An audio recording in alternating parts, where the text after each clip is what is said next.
तो मेरी बात सुनो,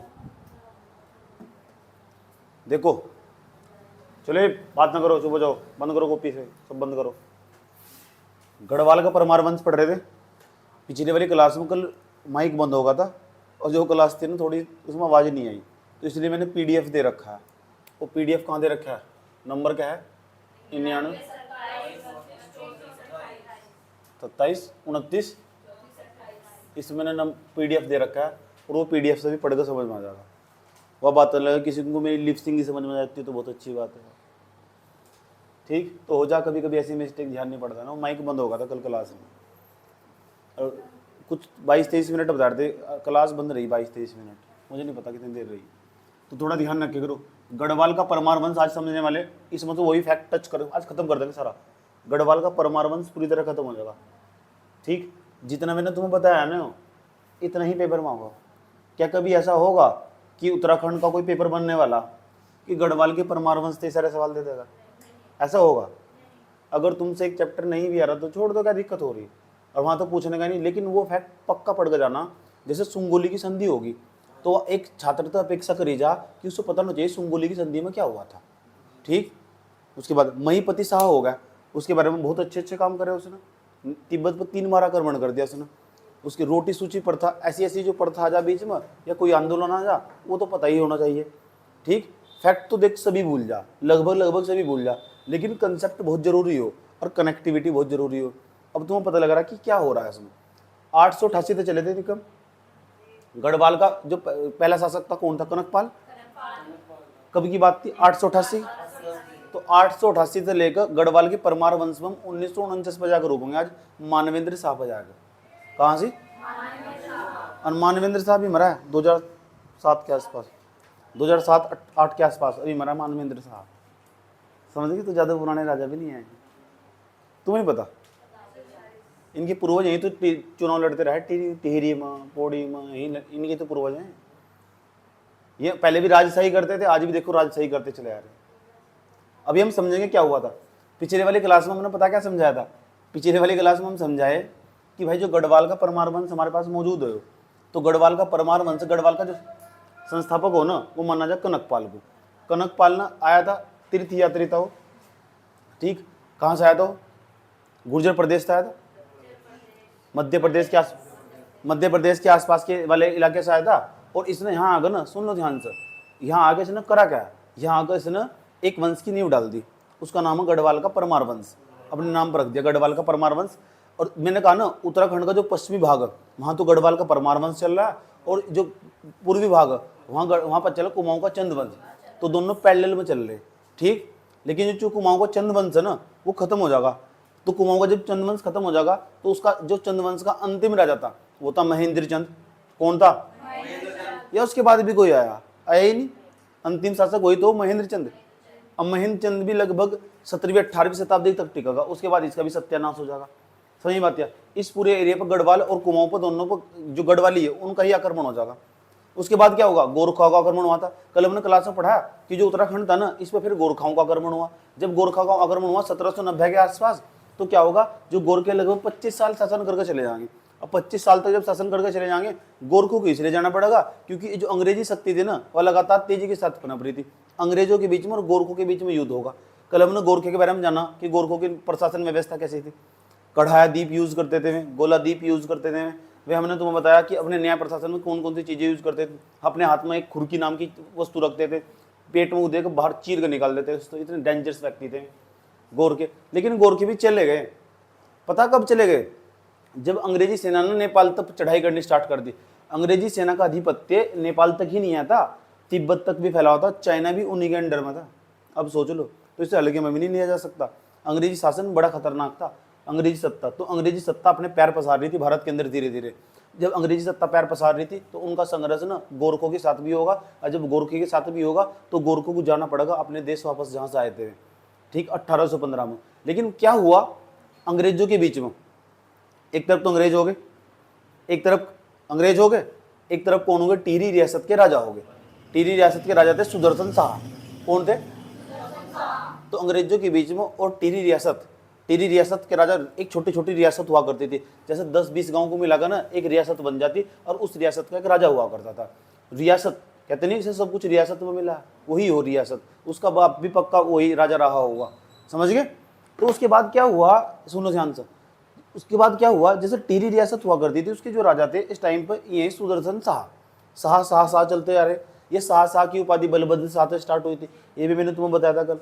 तो 2 दिसंबर, देखो सुरंगोली संधि को 2 दिसंबर को हुई थी, 2 दिसंबर 1814 को, 1814 था ना, 1514, 1815, 2 दिसंबर 1815 को पता क्या हुआ, अंग्रेजों के बीच में और जो महाराजा यहाँ के टिहरी के, इनके बीच में। अब जो टिहरी की गद्दी बैठा हुआ ना, लगभग उसका पूरे उत्तराखंड पर शासन है, सुन लो, जो टिहरी की गद्दी बैठा हुआ ना, उसका लगभग पूरे उत्तराखंड पर शासन है।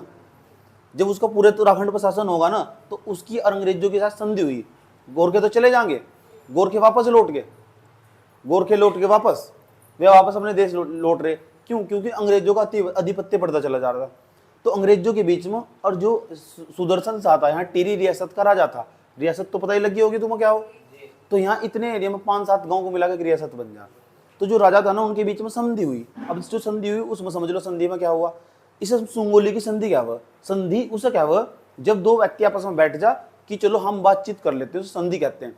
संधि को जब तोड़ेंगे ना, तो उसके नियम कानून तुरंत एक्टिव हो जा, उसे तोड़ नहीं सकते बिल्कुल भी, एक कानून की तरह काम करे संधि। समझ आई बात है। यह सुंगोली की संधि के नाम से क्यों जानती है, क्योंकि सुंगोली नामक स्थान पर हुई थी। ये सुंगोली नामक स्थान कहाँ पड़ा, बिहार वाले क्षेत्र में। और जो बिहार, अवध, मथुरा, आगरा, इन्हें सबको मिलाकर पहले एक संयुक्त प्रांत बनता था। क्या बनता था? उत्तराखंड भी संयुक्त प्रांत का हिस्सा था। संयुक्त प्रांत, यूपी का पुराना नाम संयुक्त प्रांत ही था। यूपी बहुत बड़ा था पहले, बिहार का भी कुछ हिस्सा उसमें आ जाता। समझ बात क्या। तो सुंगोली वर्तमान समय में इस टाइम पे बिहार में पड़ा। तो अंग्रेज ना और ये टिहरी रियासत के राजा दोनों आए घोड़े पे चढ़ चढ़ कर और सुंगोली नामक स्थान में बैठे और आपस में बातचीत करने लगे। बताओ भाई, तुम राजा बने रहना। उसने कहा टिहरी रियासत के राजा ना, सुदर्शन शाह, हाँ जी मुझे राजा बने रहना। तो उसने कहा फिर एक काम करो, जो टिहरी के आसपास का इलाका ना सिर्फ वो तुम्हारा होगा, बाकी सारे प्रांत को आसपास ना, तो तुम्हारा कुमाऊं का इलाका, गढ़वा, जो नैनीताल हुआ, अल्मोड़ा हुआ, पूरे एरिया जो उत्तराखंड का, केवल टिहरी टिहरी यहाँ के। तो आज के बाद तुम राजा हो, ठीक है, पेंशन हम देंगे, तुम्हें पैसे भी देंगे हम, समझ बात है। और तुम हमें टैक्स भी दोगे अगर राजा बने रहना तो, नहीं तो राजगिरी तो भी उतार देंगे तुम्हें। टिहरी रियासत के राजा अंग्रेजों को टैक्स देंगे, समझे, अंग्रेजों को टैक्स देंगे। सुंगोली नामक स्थान में बैठ कर संधि हो गया। 2 दिसंबर की डेट बहुत फेमस है, 2 दिसंबर 1815 में सुंगोली की संधि हुई, बिहार के अंदर पड़ा। ठीक, बिहार संयुक्त प्रांत के आसपास का इलाका था और संयुक्त प्रांत बहुत बड़ा था, याद रही बात है। ठीक ही होगा। सुंगोली की संधि में हुआ क्या, इन्होंने कहा कि एक काम करो, जो टिहरी रियासत के अंदर का क्षेत्र, ये तो सुदर्शन शाह के पास रहने वाला, और उसके आसपास का जो सारा क्षेत्र है ना, उसे नॉन रेगुलेशन प्रांत बना देंगे हम। नॉन रेगुलेशन का मतलब वहां आपका कोई रेगुलेशन नहीं होने का, वहां जो होगा अंग्रेजी सरकार का आधिपत्य होगा। बात हल्का हल्का समझ में आई। ये हुआ सुंगोली की संधि में, पता लग चुका क्या हुआ। कहानी इतनी बदली।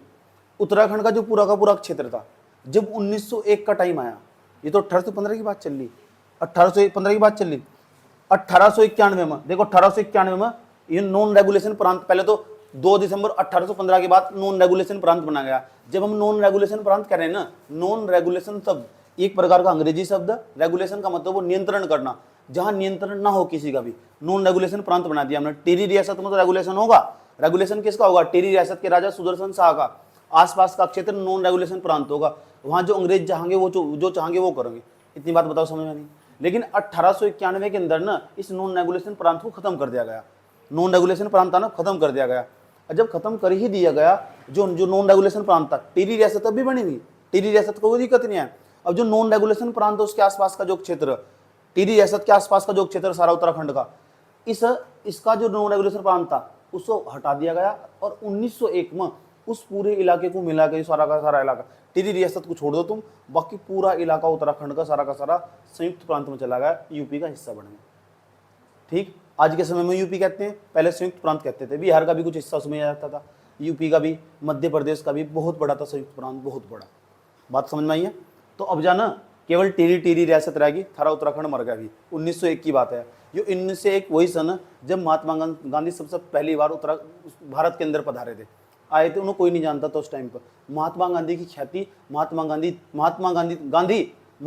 तब बने जब 1915 में आए। अब पढ़ाई कर ली बहुत ज़्यादा, 15 साल की तपस्या कर, नहीं तो हालत इतनी बुरी थी। जब पहली बार यहाँ कांग्रेस के अधिवेशन में 1901 में पधारे थे ना, तो उनके सामने जो DE वाचा साहब, उनकी शर्ट का बटन खुला हुआ था और एक व्यक्ति को बुला के बटन बंद करवाया।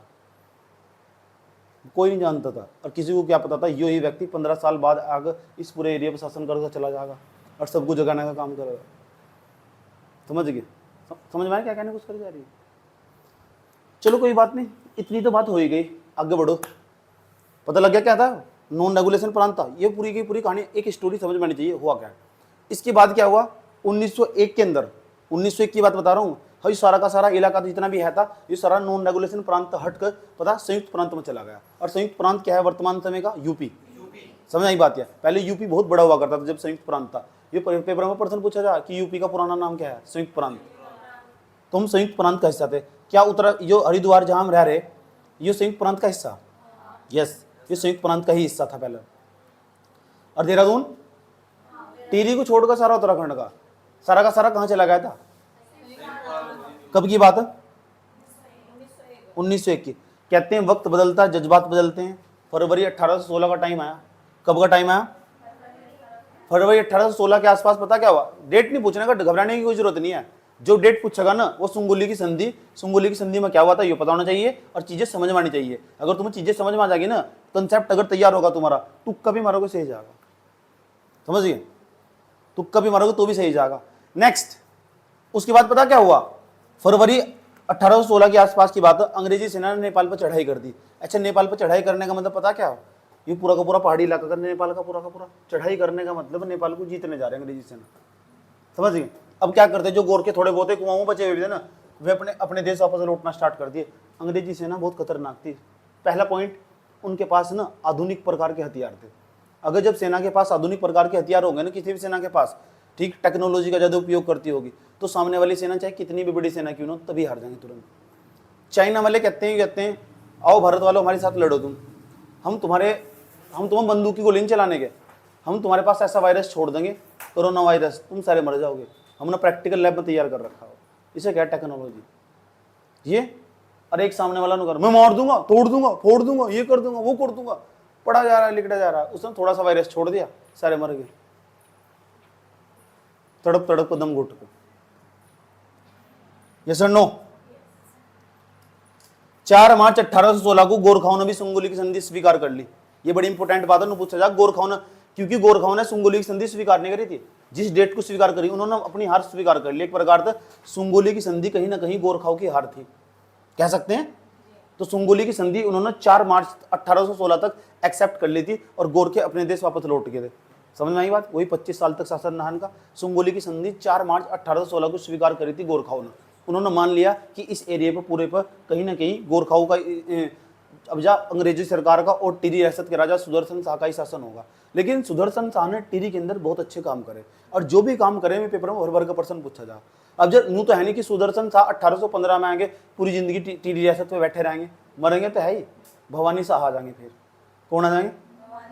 ये चलेंगे तो कोई और से शाह आ जाएंगे। ऐसे ही करके 2 शाह और पढ़ने, एक तो पढ़ना कीर्ति शाह जिन्होंने कीर्ति नगर बसाया था, एक पढ़ना प्रताप शाह जिन्होंने बहुत सारे काम करवाए टिहरी के अंदर। ये 2 शासक और पढ़ने तुम, एक तो प्रताप शाह पढ़ना, एक कीर्ति शाह पढ़ना। बात समझ में आ रही? कहानी किस तरह जुड़ती चली जा रही? अब कोई से शाह कुछ भी निकाल कर पढ़ लो, समझ गए नहीं क्या हो रहा है? पूरा का पूरा एक सिस्टमेटिकल तरीके से समझ में आएगा तुम्हें। अब तुम्हें परमार वंश खत्म भी करना हो ना, तो शॉर्टकट तरीके से खत्म करके निकले कर। चल इसने करवाया, चल इसने करवाया, इसके बाद ये आया था, चल इसके बाद ये आया था, इसका एक इंपॉर्टेंट काम होगा, सारा कभी नहीं पूछने का, एक लाइन इंपॉर्टेंट लग रही मुझे तो चला गया। पेपर देने जाओ ना कभी, ऐसे ये स्मार्ट स्ट्रैटेजी मैंने पहले बताया था, पूरा परमार वंश का एक पेज निकाल लो, सारे फैक्ट जो है इंपॉर्टेंट लगे, अपने दिल को लगे इंपॉर्टेंट, सारे एक पेज बता लो, बहुत छोटे छोटे करके, और उस पेज को ना अपने नोट्स के सबसे लास्ट पे चिपका लो। 7 या 8 दिन लगेंगे पेपर निकालने में। हर पेपर की कलाकारी है, कुछ भी पढ़ो, समझ गए? कुछ भी जो याद करने का डाटा हो ना, पीछे चिपका लो पूरे पेज के। इतना मोटा 4-9 चैप्टर बना, उसके पीछे एक शॉर्ट नोट्स निकाल लो, ज्यादा याद रहेगा। 10 चैप्टर है ना, तो 10 पेज पढ़ने पड़ेंगे कुल, ये 100 पेज नहीं पढ़ने पड़ेंगे, समझ गए? ये हो शॉर्ट, लेकिन मेहनत करनी पड़े ना, बच्चा मेहनत करता नहीं। उन्होंने सोचा सारा का सारा बस पढ़ना, कुछ करना ना पड़ा, लिखना ना पड़ा, बस बन जाए विद्वान, कुछ मेहनत ना करनी पड़े। बात समझ में आई है? चले चलो, सुदर्शन शाह के कुछ काम जानना चाहते हो? अच्छा पहली बात तो ये जान लो, सुदर्शन शाह रहे कितने साल तक, बताओ लगभग कितने साल तक रहे? 44 साल तक टिहरी रियासत में बैठे हुए। अच्छा जब सुदर्शन शाह टिहरी रियासत में बैठे हुए, वे नैनीताल पर उनको कोई अधिकार होगा? नैनीताल वालों को कुछ कह सका मैं? मुंह फोड़ देंगे नैनीताल वाले। पता क्यों फोड़ देंगे? नॉन रेगुलेशन प्रांत बन गया वो। सुंगोली की संधि में यही तो बात थी, यही तो संधि, संधि कानून की तरह काम कर। अल्मोड़ा वालों को कुछ कह सका मैं? अलग फोड़ देंगे। समझ बात है? क्यों? सुंगोली की संधि। किसकी संधि? कहीं में ऐसा हो सके टिहरी रियासत के जो राजा, ठीक, नु कहने लगे चलो 1833, यूं बताओ सुदर्शन शाह जब यहाँ थे, सुदर्शन शाह कब थे? 1815 से लेकर 1800 कब तक? 1859 तक। तो कितने साल? लगभग 44 साल शासन। 44 में 45 का, लगभग 45 साल शासन करके चले गए। हेलो, तो इसी के समय में एक चार्टर एक्ट आया, बड़ा फेमस है चार्टर एक्ट। एक उसका नाम है 1833 का चार्टर एक्ट। ये भविष्य के प्रश्न पूछा जाकर टिहरी रियासत का कौन सा राजा था हो, नु पूछा गढ़वाल वंश का, परमार वंश का कौन सा शासक था हो जिसके समय में 1833 का चार्टर एक्ट आया। इनकी खोपड़ी घूम गई। हाँ, कहां तो पूछा सवाल। अब यहाँ कौन था? सुदर्शन शाह। यही तो हो हिस्ट्री पढ़ना। यहाँ गजा के पूछेगा सवाल, मैं तो पहले ही बता दिया, अभी पढ़ लो। समझ बात है? सवाल अभी बना दूंगा, देखो निम्नलिखित कथनों के संदर्भ में विचार कीजिए। पहला स्टेटमेंट 1813 का चार्टर एक्ट सुदर्शन शाह के शासन काल में आया था। 13 का कहाँ आया? सुदर्शन शाह को 1815 में आया। समझ गए? 1833 का। अगला सवाल है लॉर्ड विलियम बेंटिक, याद रखना, लॉर्ड विलियम बेंटिक टिहरी रियासत के राजा सुदर्शन शाह के समकालीन था। सही तो, क्योंकि लॉर्ड विलियम बेंटिक कब था? ये लॉर्ड विलियम बेंटिक 1833 में था। तो और कौन था? सती प्रथा उन्होंने तो खत्म करवाई थी 1829 के आसपास, राजा राम मोहन नायक के प्रयास होता था। बस हो गिलक गिलंग लग जाओ सो पेपर में जा रहे मम्मी पेपर देने। पढ़ाई का लेवल बढ़ाना पड़ा, लेवल बढ़ाया नहीं अपना कभी। चलो इतनी बात बताओ, समझ में नहीं आई? चलो नेक्स्ट देख, अंग्रेजों ने इस पर 7 लाख रुपए न देने का आरोप लगाकर श्रीनगर अपने अधीन कर लिया। अब सोच लो, पहला बात, इसने 44 साल शासन करा, इसने आरोप लगाया इस पर अंग्रेजों ने कि तुमने न टैक्स नहीं दिया, 7 लाख रुपए न देने का आरोप लगाया। अंग्रेज इस तरह झूठो कुछ भी आरोप लगा देते थे, क्योंकि अंग्रेजों को टैक्स देना पड़ता था। संधि है इस बात की हुई थी, क्यों कह रहे तू राजा बना रहा है। अच्छा एक बात बताओ, अगर एक जब सुंगोली की संधि हुई टिहरी रियासत के राजा सुदर्शन शाह के साथ, तो उन्होंने ये सारा क्षेत्र अपने कब्जे में क्यों नहीं करा? सुदर्शन शाह को भी उठा जेल में डाल देते। पता क्यों नहीं करा?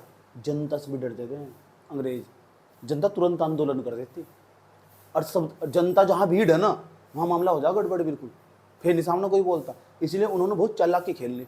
जनता को लग रहा था वहां की राजा तो अब भी टिहरी रियासत के राजा तो यही है, अंग्रेजों का आधिपत्य नहीं हुआ। क्योंकि जो अनपढ़ लोग हो ना, उन्हें बहलाना फुसलाना बड़ा आसान बात हो।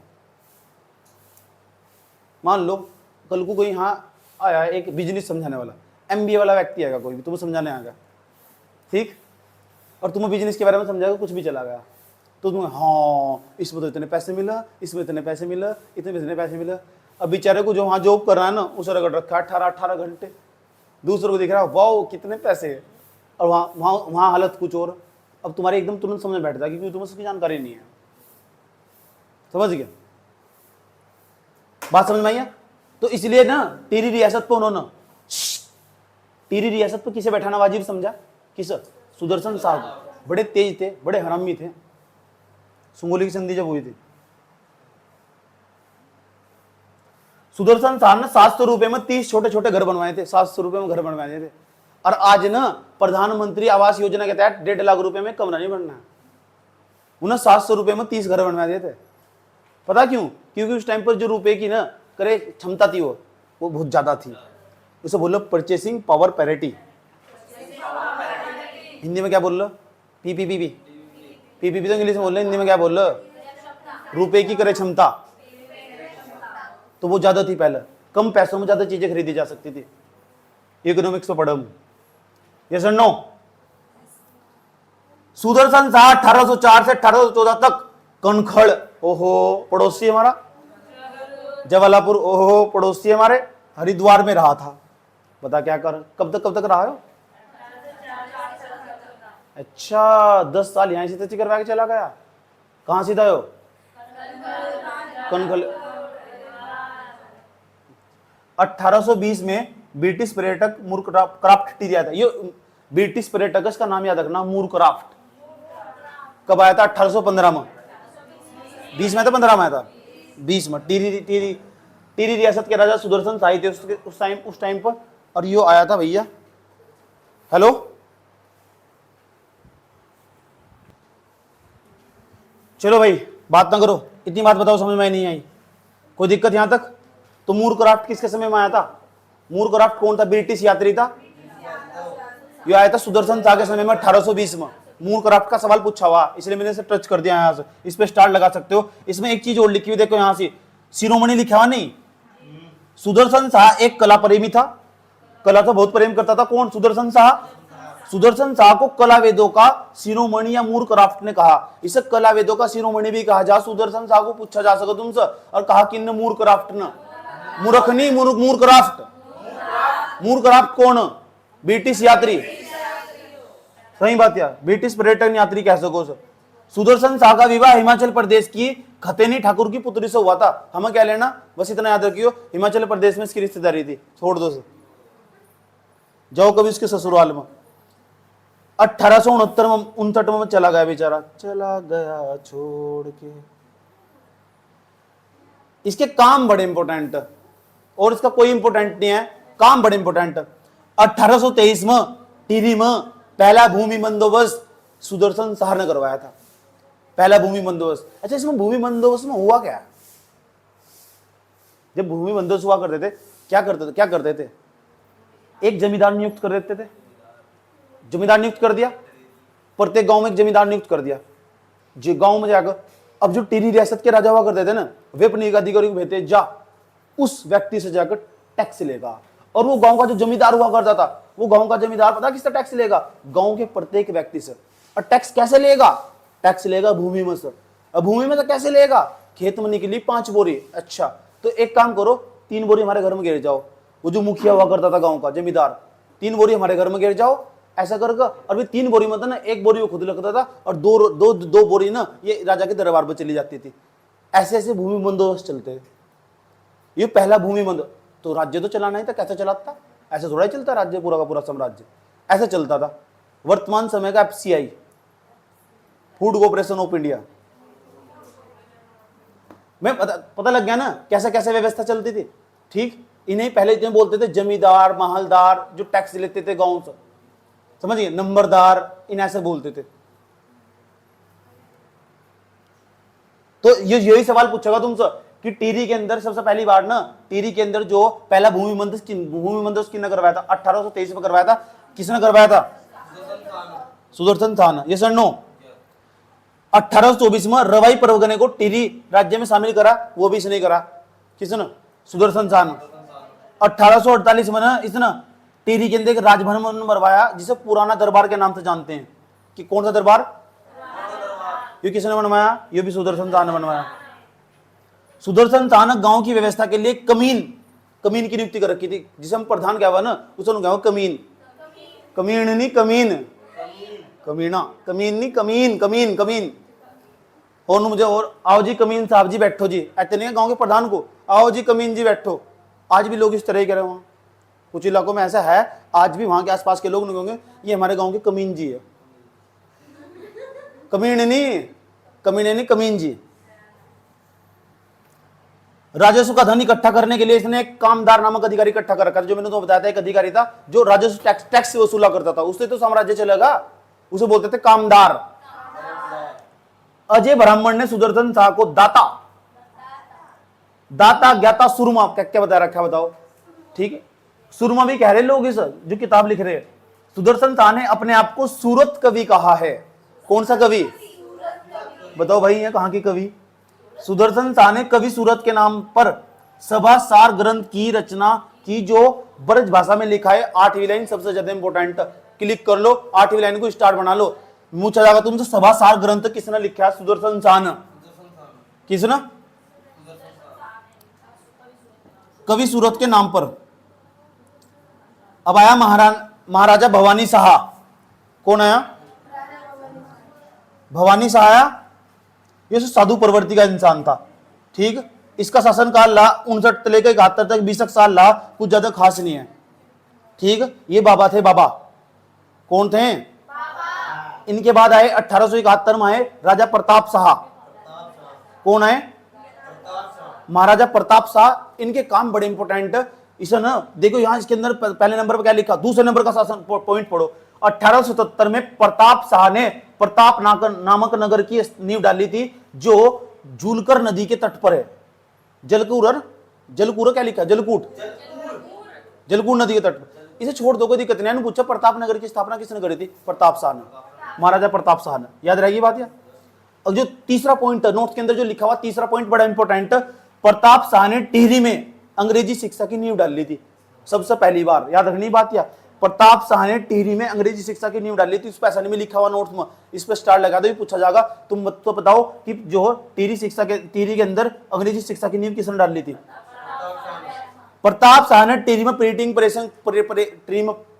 खोली थी। ये भी बड़ी इंपॉर्टेंट है। अच्छा नु बताओ सबसे पहली बार जो प्रिंटिंग प्रेस वे कौन लेकर आए थे भारत में? पुर्तगाली। सबसे पहला प्रिंटिंग प्रेस का जो कारखाना लगा था कहां लगा था?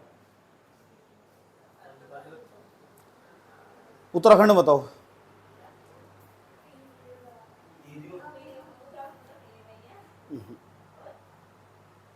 प्रिंटिंग प्रेस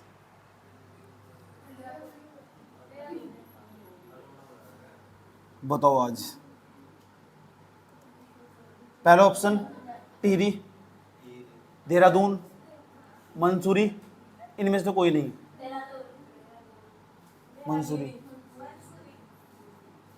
मंसूरी है या टिहरी है? पता कर करना। प्रताप शाह ने टिहरी में पुलिस विभाग की भी स्थापना करी थी सबसे पहली बार। किसकी? पुलिस विभाग की। 1873 में प्रताप शाह ने भूमि व्यवस्था के लिए जूलिया पैमाइश कहते हैं, जो उसने भूमि व्यवस्था लागू करी थी ना, उसे बोलते हैं जूलिया पैमाइश। ये पूछा जाएगा, जूलिया पैमाइश।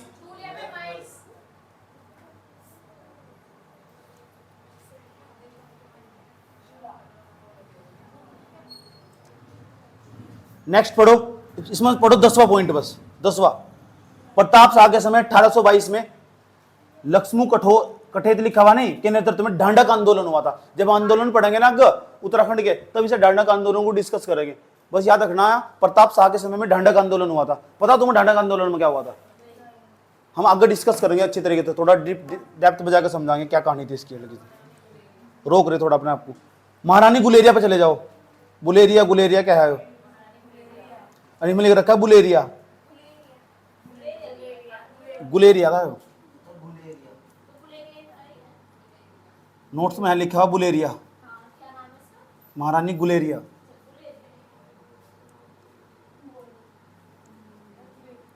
या कौन थी? जो प्रताप शाह था ना उसकी पत्नी थी, ठीक। मूल नाम था कुंदन देई। पूछने का नहीं, घबराना नहीं, टेंशन न लो। अगर चलो, जन्म कहाँ हुआ? हिमाचल प्रदेश में। पत्नी तो थी प्रताप शाह की। कहाँ हुआ जन्म? पता कहाँ सी? मंडी जिले में।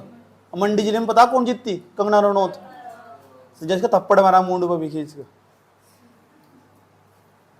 बहुत फालतू बोल रहे थे। नुगारी ये तो 100 रुपये में हुई महिलाएं। बदतमीज हो रहा था, बोलने की तमीज ही नहीं है। जनता ने जीता दिया लेकिन उसे वहां से किसानों को नुगारी ये तो 100 रुपये में रखी महिलाएं। तो बच्चे बता कमेंट में क्या लिख रहे? पता क्या करे? पता लग गया देश का आजाद हुआ था। मिल गई आजादी। 2014 में आजाद हुई बात। तो फिर सुभाष चंद्र बोस हमारे स्वतंत्रता सेनानी ये सब बेवकूफ थे। नुकरी सुभाष चंद्र बोस पहले प्रधानमंत्री थे। मुझे सच में कुछ दिनों बाद देखो शिक्षा मंत्री बनने वाली कंगना रनौत। तुम्हें नहीं पता? देख लो, शिक्षा मंत्री बनने वाली है और इतिहास का ज्ञान बांटेगी तुम। नेक्स्ट,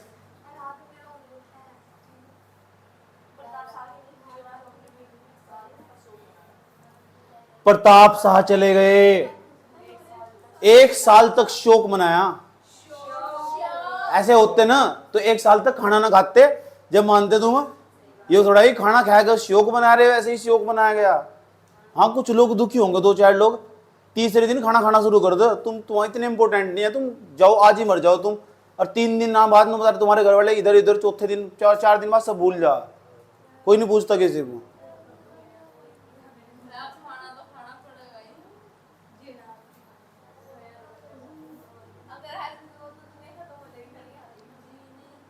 ऐसा कोई कैंडिडेट है नहीं उसका कोई प्रिय व्यक्ति मर गया हो और उसने खाना खाना ही छोड़ दिया हो।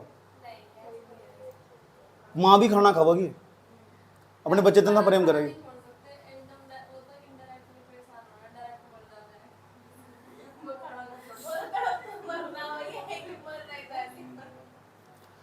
लक्ष्मू कठेत देख लो कौन था, राय बहादुर पद पता सम्मानित होने वाला प्रथम गढ़वाली शासक था। सुन लो, लक्ष्मू कठेत राय बहादुर के पद से सम्मानित होने वाला प्रथम गढ़वाली शासक था। नेक्स्ट,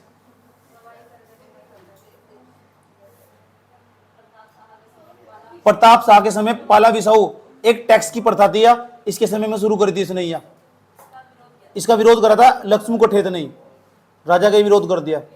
कीर्ति शाह बड़ा इंपॉर्टेंट, कौन सा शाह? कीर्ति शाह की संरक्षिका थी महारानी गुलेरिया। शासनकाल 86 से लेकर 1913 तक अंग्रेजी शासन चल रहा है इस टाइम। यहाँ अंग्रेज जबरदस्त वो मचा रहे हैं, भोकाल मचा रखा अंग्रेजों ने 86 से लेकर 1913 तक। इस टाइम पर 2-4 ट्रैक्ट आ चुके भारत के अंदर। बता सो कौन कौन सा है? एक तो 1893 का, और एक आया 1813 का 4 ट्रैक्ट। आएगा नहीं आएगा? 1813 का नहीं, 1909 का, 1909 का। तो 2-4 ट्रैक्ट आ चुके। एक तो 1892 का, 1892 का, और एक कौन सा 1909 का। 1892 के 4 ट्रैक्ट में क्या था? बजट पर बोलने का अधिकार दे दिया था पहली बार। बजट, समझ बात, बजट पर बहस करने का अधिकार दे दिया था। बोल सकते थे, मत तो नहीं डाल सकते थे, ठीक है। लेकिन जो 1909 का अधिनियम आया था उसमें मुस्लिमों को निर्वाचन पत्ति दे दी गई थी। मुस्लिमों को निर्वाचन पत्ति दे दी गई थी। इस टाइम पे देख लो चल क्या रहा है यहाँ से, समझ बात है। अच्छा नो बताओ, सिखों को निर्वाचन पत्ति कौन से अधिनियम के तहत दी गई थी? 1919 के। दलितों को निर्वाचन पत्ति देने के बाद कौन से अधिनियम के तहत कही गई थी? कब कही गई थी? क्यों कोई अधिनियम में नहीं कही गई है बात कहीं भी, याद रखनी बात है। नेक्स्ट, उसके बाद आगे चलो। 27 मई 1898 में कीर्ति शाह ने संपूर्ण अधिकार प्राप्त हुआ। 27 मई 1898 ईस्वी में कीर्ति शाह को संपूर्ण अधिकार प्राप्त हुआ। बस इसका 5वां पॉइंट इंपोर्टेंट, 5वां पॉइंट पे स्टार लगा लो। 1898 ईस्वी में गोरी सरकार ने, लिखा हुआ ना, गोरी सरकार ने कीर्ति शाह को कंपोरियन ऑफ इंडिया की उपाधि दी थी। अच्छा, ये ना अंग्रेज बड़े तेज थे, राजा को ना प्रसन्न करने के लिए, अपने पक्ष में मिलाने के लिए उसको कोई उपाधि दे देते थे। महात्मा गांधी ने ना, जब महात्मा गांधी आए थे यहाँ और असहयोग आंदोलन हुआ था 1920 में, जितनी भी राजाओं ने उपाधि धारण कर रखी थी ने, और महात्मा गांधी ने खुद नाइटहुड की उपाधि ले रखी थी, सारी उपाधि त्याग दी थी। में कारण क्या था? कैसे नाइटहुड की उपाधि, नाइटहुड की उपाधि महात्मा गांधी को मिली थी बाद में, समझ गई। ये सारी उपाधि त्यागने की बात कही गई थी। एक व्यक्ति को 2 कहीं सारी उपाधियां मिल सके, तो ये सारी उपाधियां त्यागने की बात कही गई थी। क्यों? क्योंकि अंग्रेजों ने दी थी। अंग्रेज से संबंधित हर चीज को त्याग देंगे, महात्मा गांधी ने कहा था, क्योंकि हम आजादी नहीं दे रहे थे। अब देखो यहाँ टिहरी रियासत के राजा नहीं है, कौन है? कीर्ति शाह। तो कीर्ति शाह को यह उपाधि दे रखी थी। पूछा जा सके कि अंग्रेजों ने कीर्ति शाह को कौन सी उपाधि दी थी? कंपोरियन ऑफ इंडिया की उपाधि। कीर्ति शाह को सन 1900 में इंग्लैंड में 11 तोपों की सलामी दी। कितने तोपों की? और नाइट कमांडेंट लिखा हुआ नहीं, नाइट कमांडेंट की उपाधि मिली थी सर। कीर्ति शाह को गढ़वाल का अकबर कहा जाए, बड़ी इंपॉर्टेंट बात है। बताओ कुमाऊं का अकबर किसे बोल रहा? फिर बोल गए, कुमाऊं का अकबर किसे बोल लेंगे? कुमाऊं का शिवाजी किसे बोल लेंगे? गढ़वाल का शिवाजी किसे बोल लेंगे? जल्दी कॉपी खोल कर देख लो अभी तो।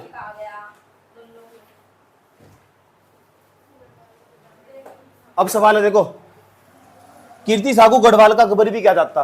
पेपर में सवाल आया, सुन लो, पेपर में सवाल आया। अच्छा बताओ, कुमाऊं का शिवाजी किसे कहा जा? कुमाऊं का शिवाजी किसे कहा जा? गढ़वाल का शिवाजी,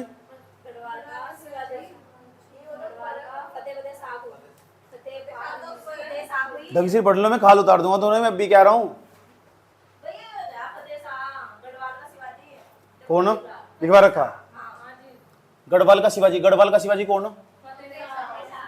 गढ़वाल के शिवाजी फतेह शाह। फतेह, अच्छा। कुमाऊं के शिवदेव जोशी, हर्षदेव जोशी है। शिवदेव जोशी, शिवदेव जोशी हो यहां तक। बताओ कुमाऊं, गढ़वाल का हुमायूं किसे कहा जा? हुमायूं सबसे लास्ट पढ़ा था, कल ही पढ़ा था मैंने, प्रद्युमन शाह को कहा जा। चलो, गढ़वाल का अकबर कीर्ति शाह को भी कहा जा। पेपर में 2 सवाल आएगा, बताओ इस तरह कर। गढ़वाल का अकबर निम्नलिखित में से किसे कहा जाता है? पहला ऑप्शन फतेह शाह, दूसरा ऑप्शन ध्यान से सुनना, पहला ऑप्शन फतेह शाह, दूसरा कीर्ति शाह तो पढ़ रहे हैं मैं भी, और तीसरा ऑप्शन पता क्या दे रखा है? शिवदेव जोशी, चौथा ऑप्शन हर्षदेव जोशी। अब बताओ आंसर क्या होना चाहिए? फतेह शाह पूरे गढ़वाल का, और ये टिहरी का केवल, इसीलिए हम प्राथमिकता देंगे जिसका ओदा बड़ा होगा। समझ गए ना? पता लग रहा है वहां ऑप्शन में नहीं आया था फतेह शाह, फिर देते भी सर परेता, कीर्ति शाह को परेता।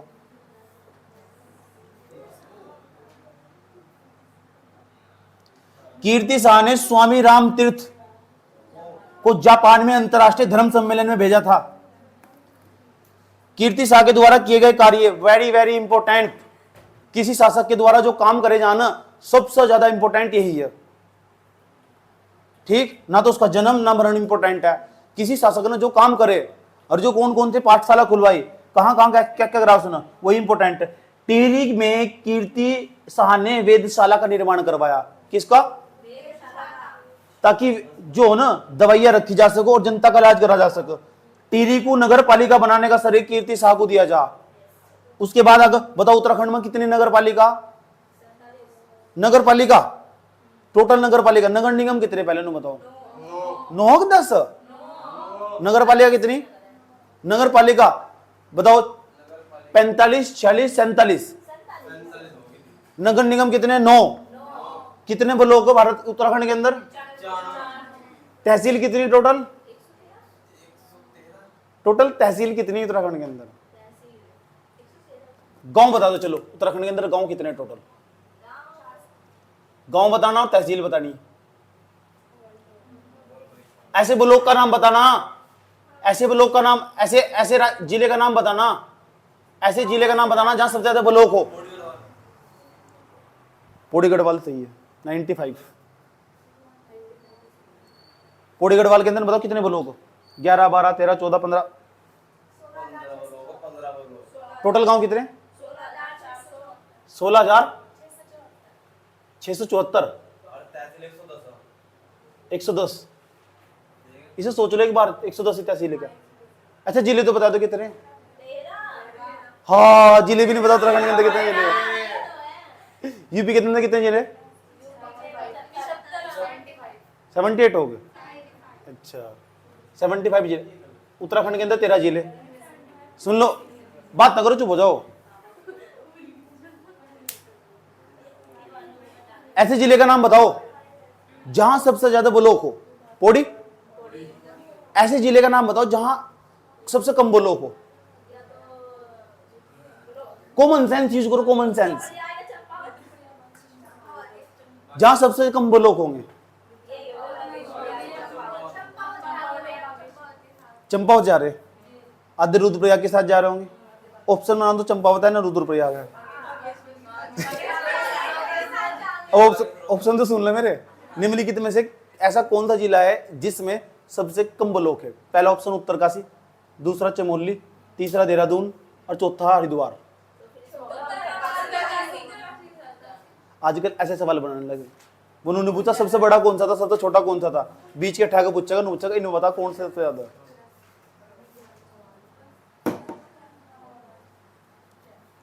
सुनो टिहरी में कृषियों के कल्याण के लिए कृषि बैंक की स्थापना इसने करवाई। बैंक ऑफ गढ़वाल के नाम से जानते हैं, ये भी इसका भी सर कीर्ति शाह को दिया जा, बैंक ऑफ गढ़वाल। कीर्ति शाह ने हिंदी टाइपराइटर की भी आविष्कार किया था। वाओ, हिंदी टाइपराइटर का भी आविष्कार इसने करा था। कीर्ति शाह ने टिहरी में घंटा घर का निर्माण करवाया था 1897। कौन सा घर? कीर्ति शाह ने कीर्तिनगर बताया था 1894 में। सन याद रखना इसका, कीर्ति शाह और कीर्तिनगर मैचिंग हो रहा। कीर्ति शाह ने टिहरी में माइनर्स और सिंपल्स फोर्स का गठन किया था। ये 2 फोर्स भी बनाई थी इसने। नए वाले शासक आज के 1913 का समय चल रहा। महात्मा गांधी आने वाले हो रहे 2 साल बाद। नरेंद्र शाह, हेलो नरेंद्र शाह 1943 से लेकर 1913 से लेकर 46 तक रहने वाला नरेंद्र शाह। अब देखो 1913 नरेंद्र शाह, सोच लो पेपर में ऐसा सवाल पूछेगा, ये 13 से लेकर 46 तक रहने वाला और 13 से लेकर 46 तक भारत में बड़ी बड़ी घटना होने वाली, और ये टच करके पूछेगा, बताओ ये घटना किसके समय में घटी? टिहरी का राजा उस टाइम पे कौन था? पूछ लेगा बताओ असहयोग आंदोलन के समय टिहरी रियासत का राजा कौन था? नरेंद्र शाह। अगर तुम्हें सन पता होगा सारा रास्ता आसान होगा।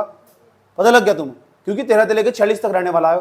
पूछने लगा तुमसे बताओ पहला विश्व युद्ध और दूसरा विश्व युद्ध किसके समय में हुआ? टिहरी रियासत का राजा कौन था? नरेंद्र शाह। क्योंकि पहला विश्व युद्ध 1914 से लेकर 18 तक और दूसरा हुआ 1939 से लेकर 45 तक, और ये रहा 13 से लेकर 46 तक। ये सर नो याद रहेगी बात यार। वो तुमसे पूछेगा असहयोग आंदोलन किसके समय में हुआ? टिहरी रियासत का राजा कौन था? तब भी नरेंद्र शाह। इसने तो बताया नरेंद्र नगर, और नरेंद्र नगर ये तो टिहरी में पॉलिटेक्निक का कॉलेज है, वहां से बहुत सारे मेरे बच्चे पढ़ने गए वहां से, पॉलिटेक्निक वाले वही बहुत सारे बच्चे पॉलिटेक्निक करने जाए इसी टिहरी में। और इतना सुंदर स्थान है, बजा गजब का, पल पल भर में बारिश होती रहा, चारों तरफ हरियाली ही हरियाली।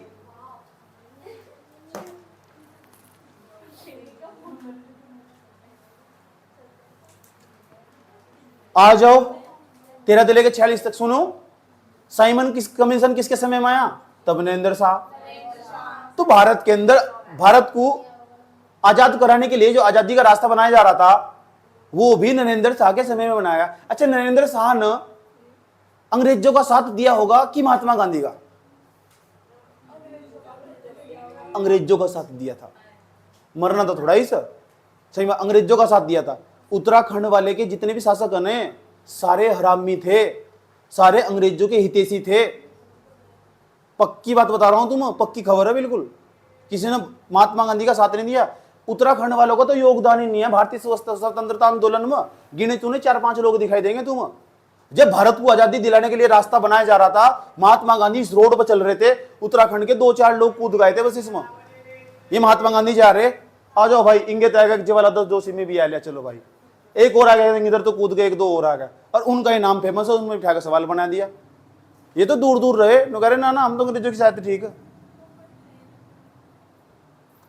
तो इनका बहुत कम योगदान है भारतीय स्वतंत्रता। जब हम मेंस पढ़े तब पता करें इस बात को।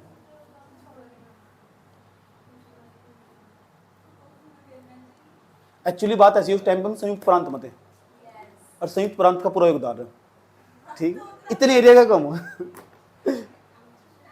समझ गए ना। या तो वही वाली बात होगी ना कि हरिद्वार में कौन जीतता है? सोनू भाई जी जीतते। भाई जीतते तो सोनू भाई जी, अच्छा, लेकिन पता क्या हुआ, जवाहरलाल तो वोट नहीं मिली एक भी, तो जीत तो गए ना। अब हम क्या करेंगे? मैं जवाहरलाल में एक भी सड़क नहीं बनवाना का।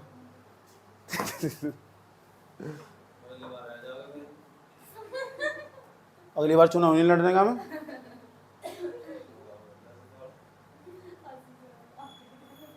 इसका विवाह पता किसके साथ हुआ था? नरेंद्र शाह। नरेंद्र शाह इसकी संरक्षिता की राजमाता नेपोलिया। संरक्षिका किसे बोल रहे? जिसका संरक्षण करे। जगत सही होगा गद्दे बैठा दिया, बच्चा सही होगा गद्दे बैठा दिया। जिस तरह राहुल गांधी था शुरू में उठाया। राहुल गांधी को मुझे देख कर कभी बहुत तरस आता बेचारे को, मतलब उसकी इच्छा नहीं आती। 2005 में जब राजनीति में लेकर आए ना, ठीक, उसे देख कर मुझे बड़ा तरस आवा था। एक उसकी मजबूरी थी, मतलब पॉलिटिशियन बनना उसकी मजबूरी थी। कितने 20 साल टॉर्चर झेलता रहा, 20-25 साल लोगों का, किसी ने गाली नहीं दी।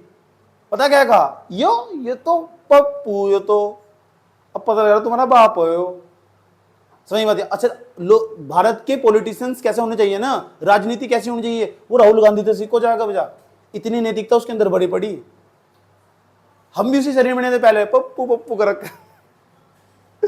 अब पता लगा इससे ज्यादा बुद्धि किसी में आई नहीं ना, मतलब कम से कम जनता तो जुड़ तो रहा, संवाद तो कर रहा है, कम्युनिकेशन तो कर रहा।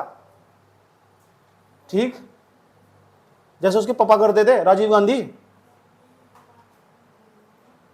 चलो, इसका विवाह हिमाचल प्रदेश की रियासत की राजकुमारी संगी बहनों कमलेंदु मती और इंदुमती के साथ हुआ था। किसके साथ हुआ था? कमलेंदुमती शाह और इंदुमती शाह के साथ। दुद्दू रानी थी क्या? तेरा भला होगा। दोनों सगी बहनों तो विवाह कर लिया। क्या है क्या दिक्कत हो रही?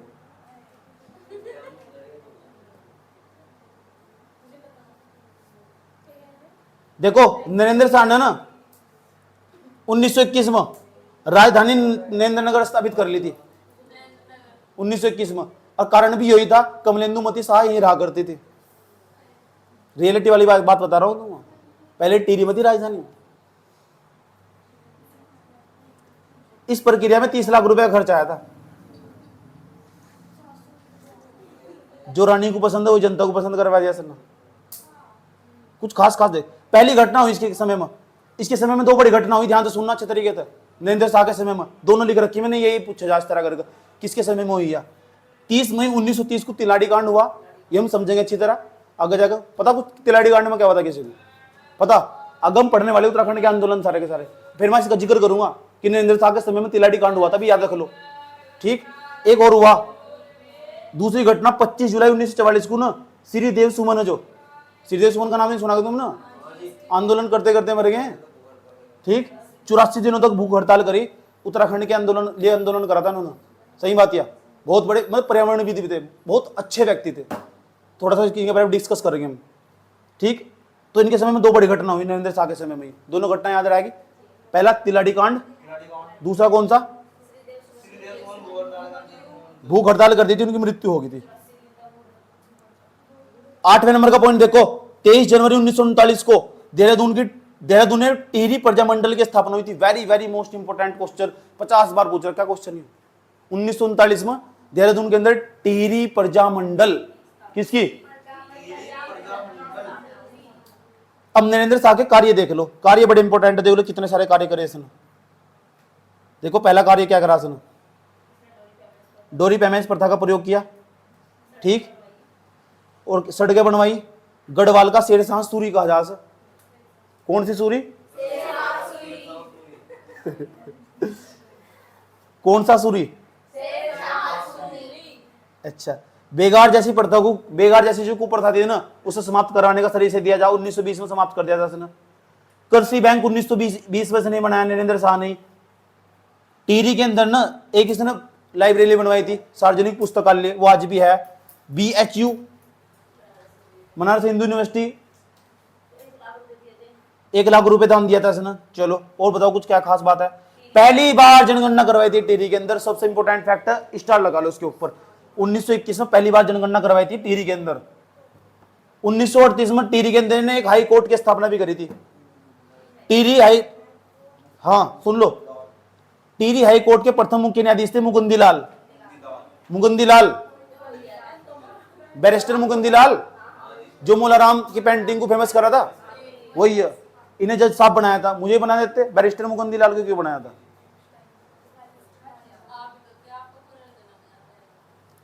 पुनर्जन्म तो पता नहीं किस किसका हुआ।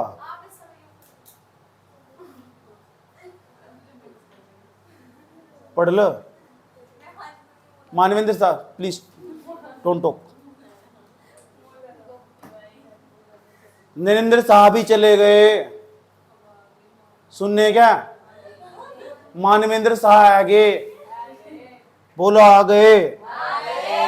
1946 हो गया।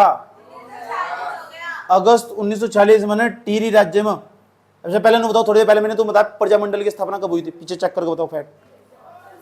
टिहरी प्रजामंडल की स्थापना कब हुई थी? 48 से 39? अभी तो 48 बता रही थी।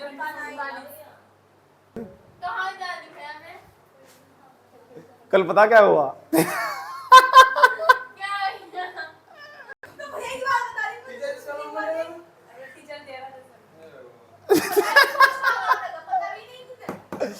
चलो बात ना करो, चुप हो जाओ। अब कौन से वाले शासक पाए गए? मानवेंद्र शाह। इसके बाद भी कोई शासक है क्या? इसके बाद भी कोई शासक है क्या?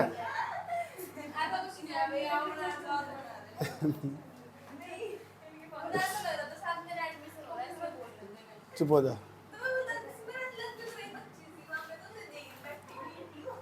सुन लो मानवेंद्र शाह की कुछ खास बात। पहली बात, 1946 से लेकर 1949 तक रहने वाले हैं। हेलो,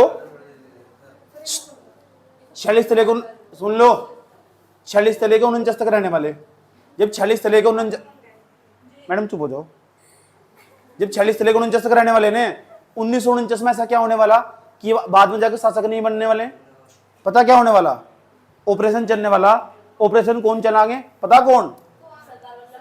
जो देश के गृह मंत्री बने थे पहली बार, उनका नाम है सरदार वल्लभ भाई पटेल। वे पता ऑफर देंगे रियासत के राजाओं को। पहला ऑप्शन भारत के अंदर रहना, दूसरा स्वतंत्र रहना, तीसरा पाकिस्तान में जाना, ठीक, चौथा ऑप्शन यहीं रहकर राजा बने रहना। जो यहीं रहकर राजा बने रहना उसकी खाल ताड़ दूंगा।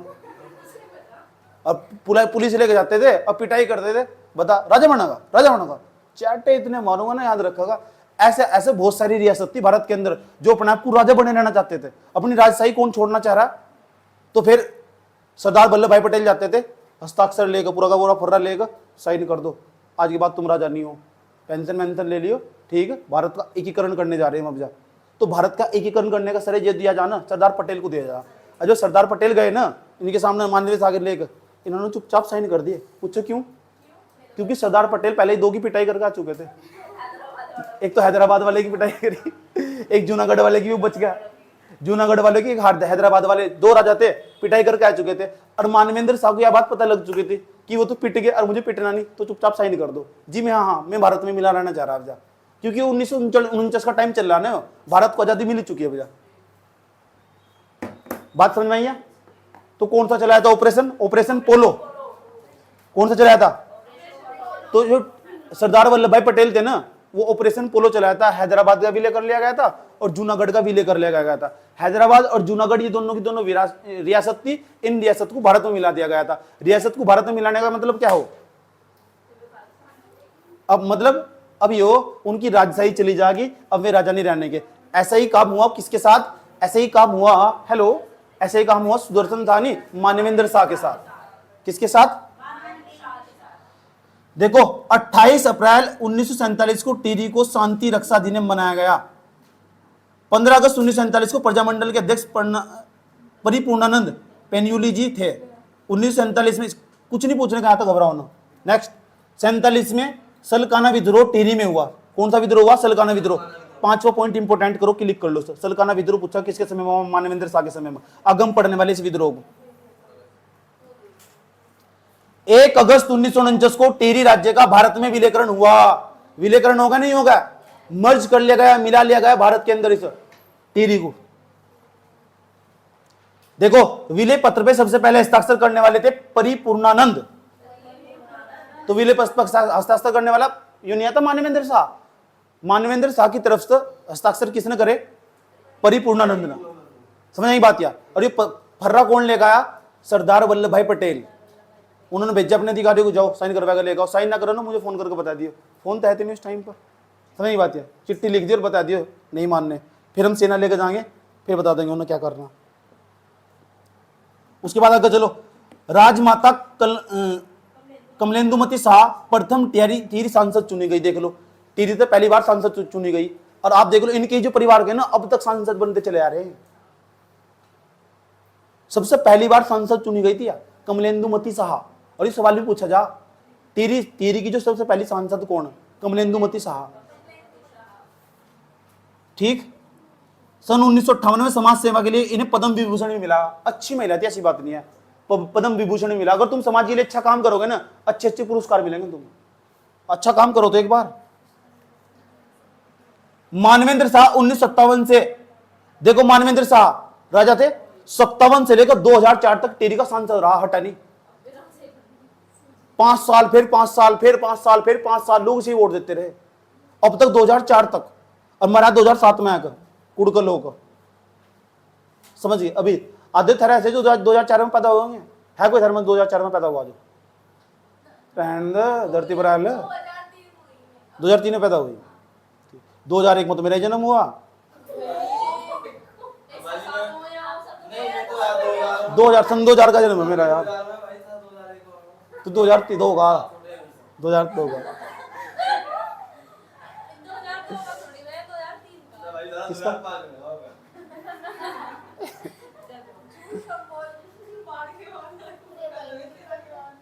चल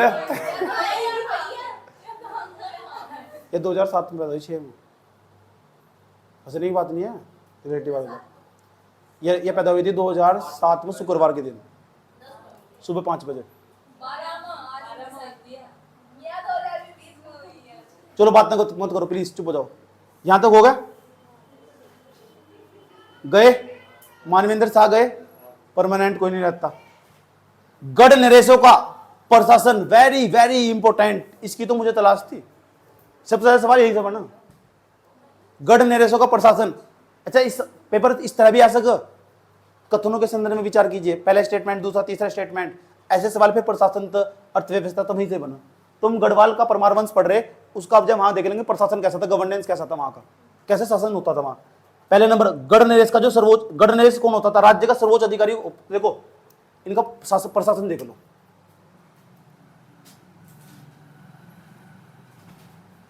सर्वोच्च अधिकारी हुआ करता था जो सर्वोच्च,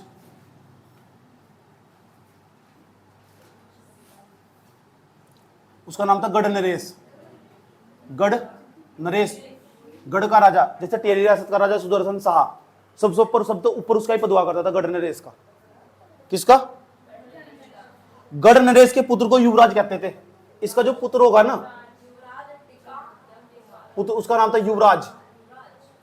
युवराज, दूसरा नाम क्या है? टीका। उसके बाद टीका छोटे वाला, बड़े वाला? टीका छोटे वाला, छोटी की मात्रा होगी टीका पर। उसके बाद क्या है? कुमार, ये कहा जाता था, है ना। गढ़ प्रशासन में मंत्रिमंडल में धर्माधिकारी को ओझा गुरु कहते थे। ओझा गुरु जो धर्म की शिक्षा देता था, धर्माधिकारी, जो धर्माधिकारी था ना, उसे क्या बोलते थे? ओझा गुरु। ओझा।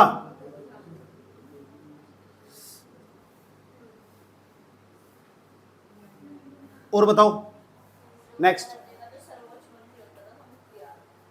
जो सबसे बड़ा मंत्री होता है ना राज्य का, उसे बोलते थे मुख्तियार। मुख्तियार। अभी कुछ दिन पहले मुख्तार अंसारी को मारा गया यूपी में, पता तुम? मुख्तियार हिंदी निकल गया। मुख्तार अंसारी जो पहले बीएसपी के टिकट पर लड़ रहा था, अभी योगी ने उसका एनकाउंटर करवा दिया, जेल के बाहर ही डायरेक्ट मरवा दिया सर। इस योगी पे बहुत सवाल उठाए कि यहाँ की प्रशासन व्यवस्था सही नहीं है, डायरेक्ट मरवा दिया, एनकाउंटर करवा दिया। भाई पुलिस प्रशासन किस चीज के लिए? पुलिस प्रशासन की भागने की कोशिश कर रहा था और डायरेक्ट पुलिस ने गोली मार दी। ये अच्छा नहीं चला कानून के अंदर। फिर संविधान किस चीज के लिए बनाया गया भाई? फिर तो जेल जाल सब बंद करो, ये जरूरत नहीं है, सीधा एनकाउंटर कर दो। कल जो हो 5 वो मारे गए उत्तराखंड के, कठुआ जिले में ना, जम्मू कश्मीर में, और 5 के 5 उत्तराखंड के। अब मैं कल उनके घर का वीडियो देख रहा था, उनके घर में रोटी भी नहीं बननी कई दिन तक। जिससे घर में तो मरा ना उसे पता रहा, दूसरे से बांध सुबह चला है, चले आ जा।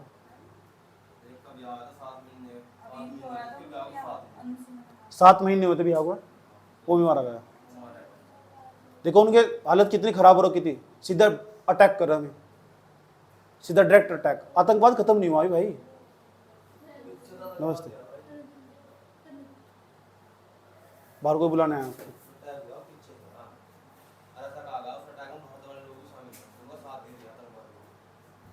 नेक्स्ट, गढ़ राज्य का सर्वोच्च अधिकारी क्या कौन कहलाता, कौन होता था? मुख्तियार। ठीक।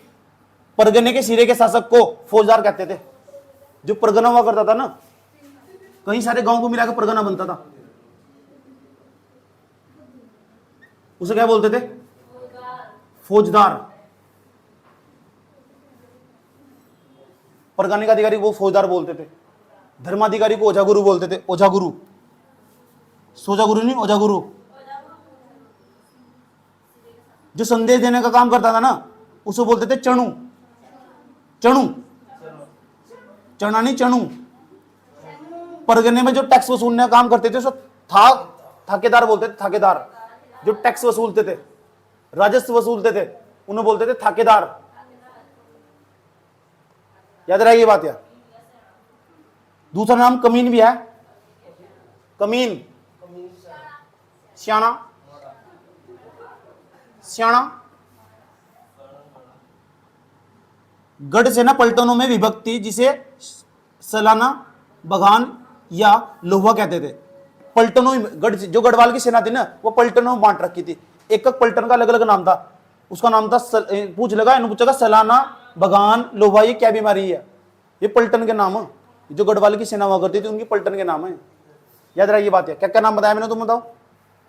सलाना, बगान, उसके बाद क्या है? लोहवा। ये क्या है? पलटन के नाम। कौन सी सेना? गढ़वाल की सेना।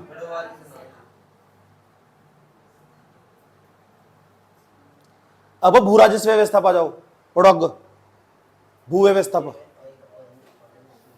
अब बताओ इनके पास पैसा कहां से आ रहा? राज्य की आय का जो प्रमुख स्रोत था, जो गढ़ शासक थे ने, गढ़वाल का परमार वंश थे, इनके राजाओं के पास पैसा कहां से आता? पहला प्रमुख साधन था करसी या सिरती नामक कर लेते थे। सिरती या भूमि कर लेते थे। टैक्स तो करसी, तो जो टैक्स लगते थे वो सबसे बड़ा स्रोत था।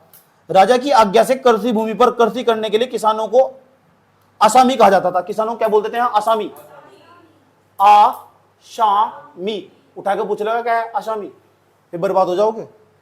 तो जो किसान थे ना, खेती करते थे, उन्हें क्या बोलते थे? आसामी। राज्य में प्रयोग किए गए कुछ शब्द, विष्णु प्रीति लिखा हुआ देखो नोट्स के अंदर। जो विद्वान ब्राह्मण हुआ करते थे उसे विष्णु प्रीति बोलते थे। देख लो नोट्स के अंदर लिखा हुआ क्या? रोत, वीरता प्राप्त सैनिक, उसे बोलते थे रोत, जो वीरता प्राप्त करता था। जागीर, राज्य अधिकारी को जागीर कहते थे। जागीर, जागीरदार कहते थे, वैसे तो जागीर के नाम से जानते थे। आसामी 3 प्रकार के होते थे। आसामी, आसामी मतलब किसान। आसामी, आसामी के जो कर लिए जाते थे टैक्स, एक तो खाईकर होगा, एक सिरतान होगा, एक क्या हुआ? मोरूसीदार। थातवान भूमि पर किसानों को खाईकर कहा जाता था। थातवान भूमि पर जो किसान लाते थे उसे क्या बोलते थे? खाईकर। छोड़ दो, नीचे जाओ। परमार वंश से प्रयोग होने वाली शब्दावली, यहां तक पक्का सवाल पूछेगा, ध्यान से सुनना अच्छे तरीके से। ये शब्दावली परमार वंश में यूज हुई। देख लो, थात का मतलब क्या हो? थात का मतलब, थात का मतलब वो भूमि। इसमें तो एक सवाल पक्का है, रखिए बातें, पूरी लिस्ट दे रखी। थातवान कौन हुआ करता था? थातवान, थातवान कौन सा वंश पढ़ रहे हैं? गढ़वाल वंश। गढ़वाल वंश के अंदर यूज होने वाली कुछ शब्दावली है, और शब्दावली से पक्का सवाल पूछो। एक खेकर, खेकर, जो खेकर हुआ करता था ना, उसे बोलते थे थातवान के कर्षक को। ठीक, कर्षक, किसान जिसे बोलते थे। सिरतान क्या था? सिरतान,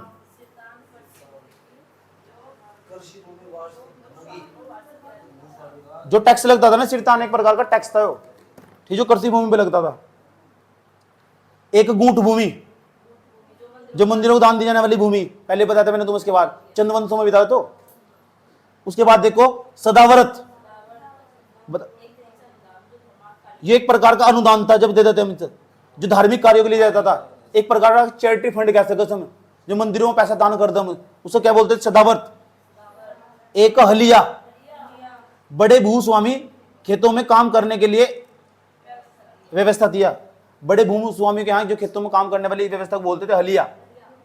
एक संजायत भूमि, कौन सी भूमि? ऐसी भूमि दिया जिसका अभी तक बंटवारा न किया गया, उस संजायत भूमि बोलते थे। नोट्स में सब लिखा हुआ। जिसका स्वामित्व गांव के संपूर्ण निवासियों के पास होता था उसे बोलते थे संजायत भूमि, जिसका बंटवारा अब तक नहीं हुआ। एक गुल लिखा हुआ, खेतों की सिंचाई के लिए बनाई गई एक छोटी नहर, उसे बोलते थे गुल। ऐसा करके कोई नहर बना दी ना, ताकि सिंचाई, छोटी छोटी नहर निकाल दी, नाले से निकालनी रहते का, फिर यहाँ से आराम से खेतों में पानी चला जा, इधर करके चले जाने खेतों में पानी, नालों से, उन्हें बोलते थे गुल। याद रही ये बात है। नेक्स्ट नोला। अब बताओ नोला क्या था? भूमिगत जल को इकट्ठा करने के लिए बनाए जाते थे। आए समझ में? एक हथिया नोला, समझ बात या? तो ये नोले पता क्यों बनाए जाते थे? पानी को इकट्ठा करने के लिए।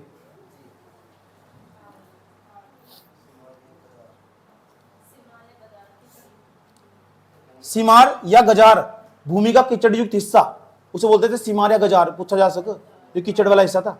खाल, वर्षा का जल संरक्षण के लिए बनाए जाते थे, उसे बोलते थे खाल। याद रखनी बात या? खाल पता लगा क्या हो? खाल जो वर्षा का जल इकट्ठा करने के लिए बनाए जाते थे, उसे बोलते थे। ये बड़ी अच्छी व्यवस्था थी। इन तो सीखा जा सके कि पुराने लोग पानी का संरक्षण कैसे करते थे। जल के संरक्षण के लिए जो टेक्नोलॉजी यूज कर रहे हैं, देख लो, क्या तो खाल का यूज कर रहे या नोला बनाते थे। नोला, नोला। उसके बाद आगे देखो घराट, पंचक्की या आटा पीसने के लिए प्रयोग होता था, उसे बोलते थे घराट। पता लग चुका? आटा पीसने वाली चक्की को क्या बोलते थे? घराट। ऐसे ही करके देखे तुम ना, एक पत्थर रखा और दूसरे पत्थर को उसमें लकड़ी काटी, ऐसे चक्की हो ना वहां, आटा पीसने। मेरी दादी आटा पीसती थी पहले, हम उससे आटा पीसते थे पूरे दिन, आधे दिन आधा आटा पीसती रहती थी, हाथ चलता रहता था उनका बिल्कुल ऐसे तो करके। किसी के यहाँ रखे अब तक में? थारे यहाँ भी है? दादी के ही होंगे, नई जनरेशन के तो पास तो होने के नहीं है। नई जनरेशन में तो टेक्नोलॉजी इतनी ले आए ना, मैं देख लो सारे लोग कितने खुश रहा करते थे पहले। प्रधान गांव में टैक्स इकट्ठा करने का काम वह धनराशि पटवारी को सौंप देता था, इसका पद वंशानुगत होता था प्रधान का। प्रधान का चुनाव नहीं हो रहा अभी, ये प्रधान बना, उसका लड़का प्रधान बनेगा, उसका लड़का प्रधान बनेगा, टैक्स इकट्ठा करेगा, राजस्व अधिकारी को देगा, फिर वो पटवारी को जाकर दे देगा, और फिर वो राज्य में पहुंचा देगा पैसा। आज भी तो इस तरह चलो। मान लो तुम परिवार रजिस्टर की नकल निकलवानी तुम, तो पैसे देने पड़े, अब फिर मैं निकलने लगी, पैसे दे यहाँ से। तुम्हें जमीन की नकल निकलवानी तब पैसे देने पड़े चकबंदी अधिकारी को, ठीक। और जो पैसे देगा वहां लेखपाल बैठा होगा, और जब उसे जब देंगे ना, देने के बाद वहां तो पैसे लेगा, 100-150 रुपए लेगा। अरे चकबंदी अधिकारी की बात कर रहा हूँ, जमीन की नकल। जब जमीन की नकल निकलेगी तो ऐसा करके पैसा, जो बहुत सारे पैसा इकट्ठा होता होगा, वो सारा राज्य के टैक्स में चला जा।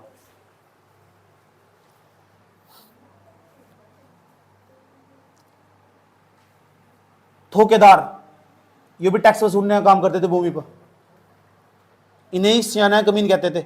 एक और लिखा हुआ बेनाप भूमि, वेस्ट लैंड, जिसमें गांव का स्वामित्व होता था। वेस्ट ऐसी मतलब ऐसी भूमि जो बंजर भूमि। तुमने देखा तुम्हारे गांव के बाहर एक भूमि पड़ी सामने है, पट्टी सी चली जा रही है, पेड़ लगा रखे, किसकी पता भूमि है? पता किसकी भूमि है? एक एक्ट बनाया गया था कानून, उसमें सारी भूमि SC-ST के लोगों को दी गई है, और वो एक्ट पारित नहीं हो पाया।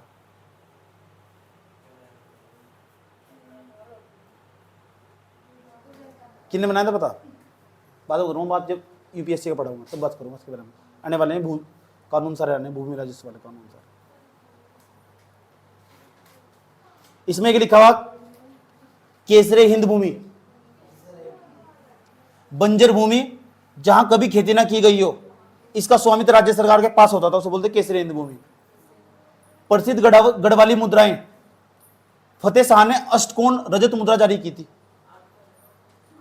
8 कोण हुआ करते थे इसमें, ऐसी होगी ऐसा करोगे, 8 कोण होंगे इसमें। अब सोच रहे हो 1 2 3 4 5 6 7 8 ऐसा करोगे, ऐसी मुद्रा जारी करी थी। और हमारे टाइम तक तो अत्याती मुद्रा पूरी तरह गोली हो चुकी। पहले देखी मैंने ऐसी मुद्रा है, 98 होते हैं, 98 10 पैसे का सिक्का ऐसा करता था, ऐसा ऐसा कर 8 कोण हुआ करते थे। मुझे पता तुमने देखा नहीं देखा, लेकिन मैंने देखा ऐसा, लेकिन वो धैत को हुआ करता, धैत का 2 का सिक्का हुआ करता हरिद्वार में। तू भिखारी के पास किसी के देखते फिर जाएगा, और कुछ काम नहीं है तुझे।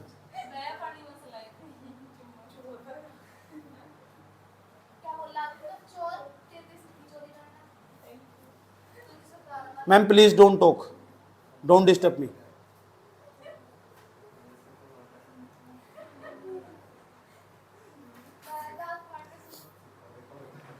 $10 एक तिमासी के बराबर होता था, 40% एक गढ़वाली रुपए के बराबर होता था, 50% 1 फारूकी रुपए के बराबर होता, याद नहीं करने छोड़ दो। लेकिन पवार वंश से संबंधित प्रश्नोत्तर, पवार वंश से संबंधित प्रश्नोत्तर ये पढ़ने सबको इंपॉर्टेंट है। गढ़वाल का मारीसी कहा गया तारादत्त गैरोला को, रट्टा मार लेना। गढ़वाल का मारीसी कहा गया किसे? तारादत्त। गढ़वाल का जन जागरण का पितामह कहा गया तारादत्त गैरोला को। पवार वंश में राजा के बाद दूसरा सबसे बड़ा पद वजीर का हुआ करता था, इसे हम बोलते थे मुख्तार। राजस्व का प्रमुख अधिकारी बोलता था, उसे बोलते थे दस्तरी। दस्तरी, छतरी नहीं, दस्तरी। सेना को वेतन देने वाले अधिकारी को बोलते थे बख्शी। बख्शी, मक्खी नहीं, बख्शी। 1791 ईस्वी में गोरखाओं ने किस गढ़ पर आक्रमण करता? लंगूरगढ़ पर। लंगूरगढ़। खुड़बुड़ा के युद्ध में जानकारी मिलती है। खुड़बुड़ा के युद्ध के बारे में जानकारी कहां से मिलती है? Valley of Doon. गोरखा आक्रमण के समय लंढोर के गुर्जर शासक ने प्रद्युमन शाह की सहायता की थी। क्या नाम था उसका? राय दयाल सिंह। किस लेखक के द्वारा प्रद्युमन शाह के शासनकाल को कुशासन में डूबा हुआ बताया जाता है? बताओ, प्रद्युमन शाह के काल को ना कुशासन में डूबा बताया शिव प्रसाद डबराल ने। पाली का युद्ध कब हुआ? 1786 में। किसका युद्ध हुआ? हर्षदेव जोशी और मोहन सिंह के बीच में। जेकर शाह के समय तानाशाही की तरह कार्य करने लगा। जेकर शाह के समय तानाशाही की तरह कार्य करने लगा। कौन था? करपराम डोभाल। छोड़ दो, ये नहीं आने का पेपर में। किस पुस्तक से ज्ञात होता है कि फतेह शाह ने गुरु राम राय को गुरुद्वारे के लिए 3 गांव दान दिए थे? Memorials of Dehradun. 13वें नंबर पर देखो, पूछी कर लिया जाता था गायर भैंस। तो कौन सा कर? राजा भवानी शाह द्वारा नया भूमि बंदोबस्त लागू हुआ था 1861 में। राजा भवानी शाह द्वारा नया भूमि बंदोबस्त लागू हुआ था कब? 1861। किसने श्रीदेव सुमन की हड़ताल को ऐतिहासिक अनशन की संज्ञा दी? ऐतिहासिक अनशन। शेखर पाठक। क्या नाम? अखिल पर्वतीय सम्मेलन कब हुआ? 20 मार्च 1938 को।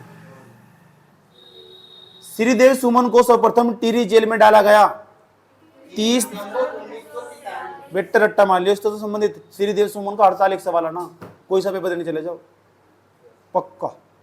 बाल सभा की स्थापना की गई सत्यनारायण रतुड़े के द्वारा। अजय पंचायत की सभाएं होती, आजाद पंचायत की सभाएं होती थी। चंदा दोजरी लाखा मंडल। सकलाना विद्रोह कब हुआ? 11 जनवरी 1948 को। टिहरी में अंतरिम सरकार की स्थापना कब हुई? बताओ। 15 अंतरिम सरकार। व्यास घाटी का अंतिम गांव कौन था? कुंठी। गढ़वाली फौज का अस्थायी लेफ्टिनेंट कर्नल किस गवर्नर ने बनाया गया?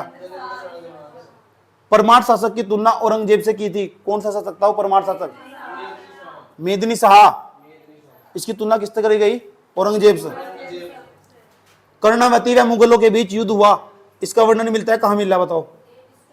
स्टोरी द मंगोर पुस्तक। लेखक निकोलस मनुची। पृथ्वीपति शाह के समय सिरमौर के शासक कौन थे? मंदाता प्रकाश। एन हराडेली खवाने और अजवेडो यात्री गढ़वाल आए, किसके समय में आए थे? महिपति शाह के समय। महिपति शाह के समय तिब्बत अभियान का वर्णन मिलता है, ये कहां मिला? तिब्बत अभियान का वर्णन early Jesuit travel in India. सावरी ग्रंथ का मुख्य विषय था तांत्रिक विद्या। The early travels in India के लेखक एम फोस्टर। गढ़वाल का ऐसा मंदिर जिसकी शैली गुजरात और राजस्थान के सोलंकी मंदिरों से मिलती है? आदिबद्री। शराब बनाने की कला को क्या नाम, क्या बोलते थे? भूमि माप की बड़ी व छोटी इकाई, इसे मुट्ठी और या छोटी या जियोला या बड़ी, ये नाम है इसके। ठीक है, उसके बाद आगे चलो। 40% होता था रुपए के बराबर, 10% होता था 1 तिमासी के बराबर। 40% किसके बराबर होता था? 1 रुपए के। और 10% किसके बराबर होता था? 1 तिमासी के।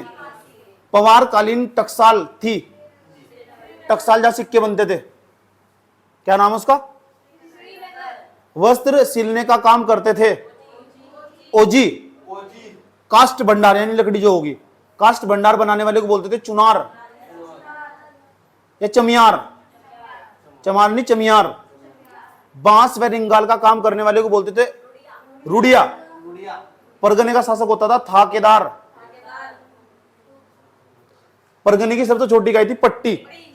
कौन सी पट्टी में तुम रहते हो? इतने पे ही काम खत्म नहीं होता, नहीं, जितना हो सके कम से कम 2 क्लास 3 क्लास एमसीक्यू क्वेश्चन लगना चाहिए, ऑब्जेक्टिव क्वेश्चन, जब जाकर काम खत्म होगा।